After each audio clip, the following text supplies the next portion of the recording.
Hi viewers, welcome to Nomini's Pantry. இன்னைக்கு நம்ம ரொம்ப ரொம்ப ரொம்ப ரொம்ப ரொம்ப ரொம்ப ரொம்ப ரொம்ப ரொம்ப ரொம்ப ரொம்ப ரொம்ப ஹெல்தியான ஒரு ஸ்நாக்ஸ், அதாவது இந்த வெள்ளை சோள கடலை மிட்டாய். கடலை மிட்டாய்னா கடலை கிடையாது, மிட்டாய். வெள்ளை சோள மிட்டாய் தான் நம்ம பண்ண போகிறோம். வாங்க அதை குயிக்காக பார்க்கலாம். கடலை மிட்டாய், கொக்கை மிட்டாய், எத்தனை விதவிதமான மிட்டாய் இருக்குது. ஆனால் இது ரொம்ப ரொம்ப ஹெல்தியான சோள மிட்டாய். இதுக்கு தேவையான இன்க்ரீடியன்ட் பார்த்திங்கன்னா, அரை கப் சோளம் எடுத்துட்டுருக்கேன், அரை கப் சர்க்கரை, அதாவது வெல்லத்தை வந்து துருவி வச்சுருக்கேன், ஏலக்காய், ஒரே ஒரு டேபிள் ஸ்பூன் நெய். அவ்வளோதான், 4 இன்க்ரீடியன்ட் தான். ரொம்ப ரொம்ப ஹெல்தியான ஸ்நாக்ஸ். ஸ்கூலுக்கு போயிட்டு வந்த குழந்தைங்க கொடுத்திங்கன்னா ரொம்ப எனர்ஜெட்டிக்காக இருப்பாங்க. இதில் ஏகப்பட்ட சத்து நிறைஞ்சிருக்கு. ஃபஸ்ட்டு கடாய் நல்லா சூடாகிக்கட்டும்.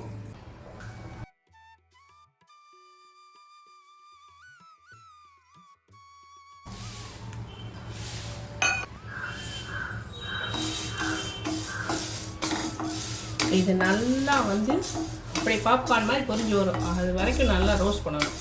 அதுதான் இதில் ஒரு பெரிய வேலை. அதுக்கப்புறம் அந்த பால் காய்ச்சி அதில் இது மிக்ஸ் பண்ணி விடுதான் குயிக்காக பண்ணலாம் அந்த ஸ்நாக்ஸு.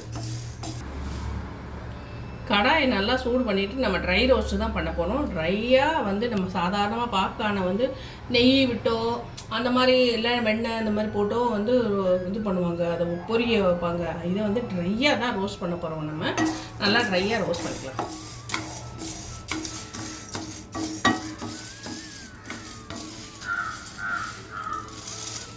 இப்போவே பொரிய ஆரம்பிச்சிச்சு பாரு. வாவ், அங்கங்க. ஆமாம், நல்லா வந்து சிம்மில் வச்சுக்கணும். அடுப்பை பெருசாக ஆனால் கரிஞ்சு போயிடும். அதனால சிம்மில் வச்சு இது நல்லா பொரிச்சு எடுக்கணும்.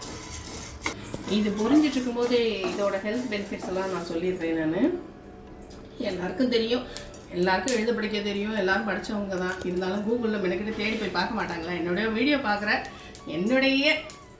எனக்கான சப்ஸ்கிரைபர்ஸ், எனக்கான வியூவர்ஸ்க்காக நான் சொல்கிறேன். வந்து செரிமானத்துக்கு ரொம்ப நல்லது. ரத்த சர்க்கரையின் அளவை கட்டுப்படுத்தும். பிளட் சுகரை வந்து கண்ட்ரோலாக வச்சுக்கும். உடல் எடையை கட்டுப்படுத்தும். அதுவும் வெயிட் இந்த மாதிரி இருக்கவங்கெல்லாம் வெயிட் ஜாஸ்தியாகாமல் இருக்கிறதுக்கு அது. அப்புறம் வைட்டமின்கள் மற்றும் தாதுக்கள் நிறைஞ்சது. மினரல்ஸு, விட்டமின்ஸு நிறைய இருக்குது. என்ன சொல்கிறது, டோட்டலாக இது உடம்புக்கு ரொம்ப ரொம்ப நல்லது. எங்கள் டைஜஷன் ஒழுங்காக ஆயிடுச்சுனாலே அவுட்புட் கரெக்டாக இருக்கும். அவுட்புட் கரெக்டாக இருந்தாலே உடம்புல எந்த நோய் வராது. ஆமாம், கழிவு தங்காது. மூடிக்கணும். ஏன்னா கொஞ்சம் அப்போ லைட்டாக நமக்கு தெரியும், மேலே வெளியில் எவ்வளோ தெரிச்சு விழுந்துடும். இது ஆகிட்டு இருக்கும்போது நீங்கள் சில டவுட்ஸ் கிளாரிஃபை பண்ணிடுறீங்களா? அரிசி இல்லாமல் முழு உளுந்து கேப்ப தோசையில் வந்து ஒருத்தவங்க கேட்டிருக்காங்க, இந்த மாதிரி கேப்பைக்கு பதில் வரகு, குதிரைவாளி சேர்க்கலாமான்னு. தாராளமாக சேர்த்துக்கலாம். அதாவது வரகு, குதிரைவாளி சேர்த்துக்கலாம். சாமை சேர்த்துக்கும் போது வந்து இந்த மாதிரி தைராய்டு ப்ராப்ளம்லாம் இருக்கிறவங்க வந்து கொஞ்சம் பார்த்து கவனமாக சாமை வந்து கொஞ்சம் அளவாக சேர்த்துக்கோங்க. அப்புறம் வந்து அதிலே வந்து கருப்பு உடைச்ச உளுந்தில் செய்யலாமான்னு கேட்கலாம். தாராளமாக செய்யலாம். எப்படியோ தோலோடு இருக்கணும், அவ்வளோதான். அதாவது தோல் பாதியாக இருந்தாலுமே தோலோடு இருக்கும். இருந்தாலும் இந்த முழு உளுந்துன்னா அது ஒரு ஃபுல் பெனிஃபிட்டு. பார்த்து தோலோடு இருக்கிற பாதி உளுந்தும் சேர்த்துக்கலாம்.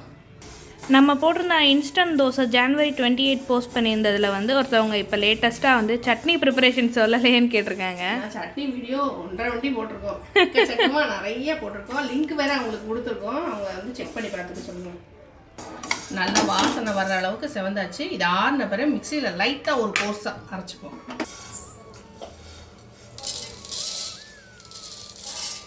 இதை ஒரு திருப்பிட்டு வந்துடுவோம். திருப்பி தான் ஜஸ்ட் ஒரே ஒரு பல்ஸு. கடாயில் இப்போ நெய் சேர்த்துக்கலாம்.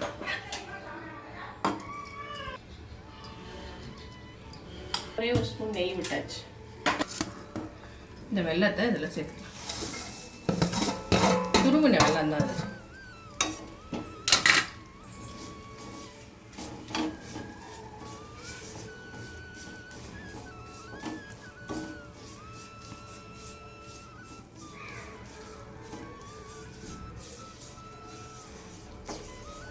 தட்டின ஏலக்காயும் சேர்த்துக்கலாம். ஒரு 5-6 ஏலக்காய்.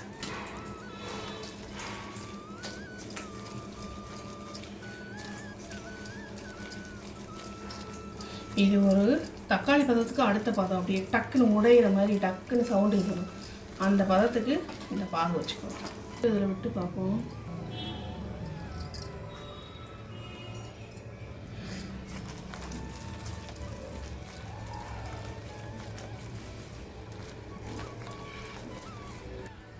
அளவு ரொம்ப கொஞ்சமாக தான் பண்ணுறோம். இன்னும் கொஞ்சம் ஜவ்வாக தான் இருக்குது. இன்னும் கொஞ்சம் ஜவ்வு மாதிரி தான் வருது.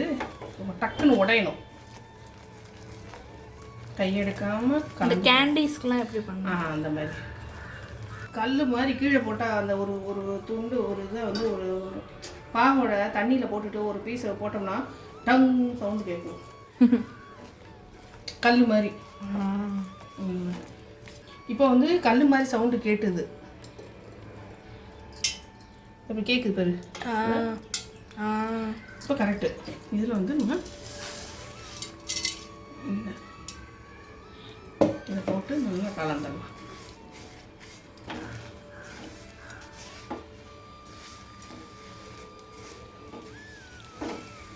உங்களுக்கு கலந்துட்டு காட்டுறேன்.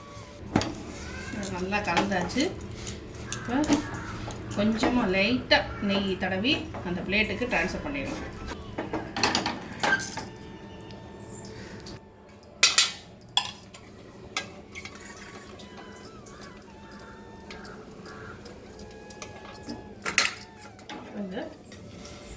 இதை மாற்றிடலாம்.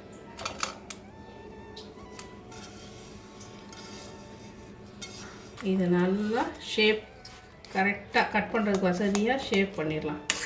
லெவலிங் பண்ணிடலாம். இப்போ நல்லா அமைக்கி பண்ணியாச்சு. இது ஃபுல்லாக நல்லா பொரிய விட்டும் இது பண்ணலாம், இப்படியும் பண்ணலாம். சிவப்பு சோளத்துலேயும் இந்த மாதிரி பண்ணலாம். வந்து தைராய்டு இருக்கிறவங்க வந்து இந்த மாதிரி கொஞ்சமாக யூஸ் பண்ணணும்னு சொன்னது வந்து சாமையர் அரிசியை தான் நான் வந்து சொன்னேன். இது கட் பண்ணிடலாம்.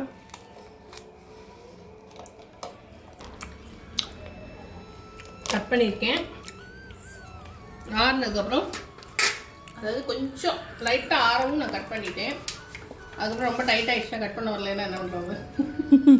ஆனால் கரெக்டான பாத்திரத்தில் தான் எடுத்திருக்கோம். சூப்பராக உங்களுக்கு ஆறுனதுக்கப்புறம் அதை எப்படி ஈஸியாக உடையுதா அப்படின்னு காமிக்கிறேன்.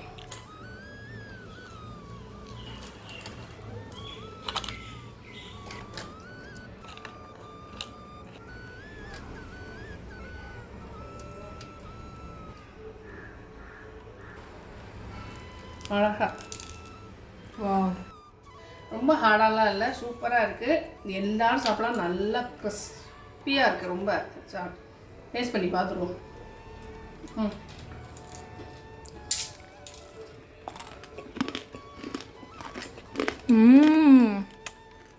நல்லா தெம்பாக இருக்கும் உடம்புக்கு.